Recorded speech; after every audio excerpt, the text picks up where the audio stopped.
శ్రీగణేశాయ నమః. దత్తాత్రేయన్నమామ్యహం. సులభదైవం, సుప్రసన్న దైవం, ఇష్టదైవం గణపతి యొక్క అనుగ్రహాన్ని మనం అందరం పొందాలి. భాద్రపద మాసం వినాయక చవితి ఎప్పుడొస్తుందా అని ఎదురు చూస్తూ ఉంటాం. నవరాత్రులు ఎంతో అత్యంత భక్తి శ్రద్ధలతో చిన్నపిల్లల దగ్గర నుంచి పెద్దవాళ్ళ వరకు ఆనందంగా మనం చేస్తూ ఉంటాం. ఈ సంవత్సరం సెప్టెంబర్ 4వ తారీఖు రాత్రికి 9వ రాత్రి అవుతుంది. 5వ తారీఖున నవరాత్రులు పూర్తి అవుతాయి. వినాయక చవితి నవరాత్రులు పూర్తి అయిన తర్వాత 5వ తారీఖునే, సెప్టెంబర్ 5వ తారీఖునే నిమజ్జన చేయటం చాలా విశేషం. 7వ తారీఖు గ్రహణం వస్తోంది. ముందు రోజు 6వ తారీఖు వేధ అంటారు. గ్రహణం నాడు పనికిరాదు. మరనాడు గ్రహణం వెళ్ళిన మరనాడు గ్రహణశూల అంటారు. మనకి వర్షం వస్తోందంటే ముందు మబ్బు పడుతుంది కదా, ఆ విధంగానే గ్రహణానికి ముందు రోజు, గ్రహణం రోజు, మరనాడు కూడా పనికిరాదు.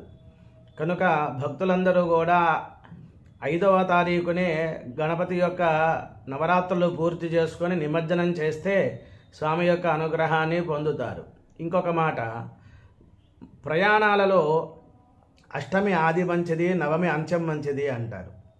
అంటే అష్టమి ఆది అంటే సప్తమి తిథి యొక్క ప్రభావం, ఒక సప్తమి తిథి వెళ్ళినా ఒక 2-3 గంటల వరకు దాని మీద ప్రభావం ఉంటుంది, అష్టమి వచ్చినా సరే. అదేవిధంగా దశమి తిథి వస్తోంది.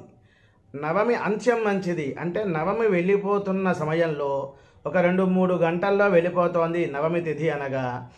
అష్టమి యొక్క ప్రభావం దోషం తొలగి సప్తమి యొక్క ప్రభావం ఎలా అయితే వస్తోందో, నవమి యొక్క తిథి యొక్క ప్రభావం దోషం తొలగి దశమి యొక్క తిథి ప్రభావం ఉంటుంది.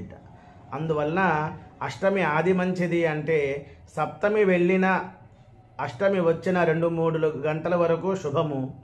నవమి ఇంకొక 2-3 గంటల్లో వెళ్తోంది అనగా అప్పటికి దశమి రాకపోయినా దశమి యొక్క ప్రభావం ఉంటుందన్నమాట. ప్రయాణాలకి విశేషం అంటారు. ఆ విధంగానే గ్రహణం రోజున, గ్రహణానికి ముందు రోజు దాని యొక్క వేధ ఉంటుంది. గ్రహణం తర్వాత శూల అని అంటారు, గ్రహణ శూల. 5వ తారీఖునే గణపతి నిమజ్జన చేసుకున్నట్లయితే 6వ తారీఖు, 7వ తారీఖు, 8వ తారీఖు సాధ్యమైనంత వరకు ప్రయాణాలు మానుకొని తర్వాత మీరు మీ యొక్క పనులు పూర్తి చేసుకుంటే గణపతి యొక్క అనుగ్రహాన్ని పొందుతాం. స్వస్తి.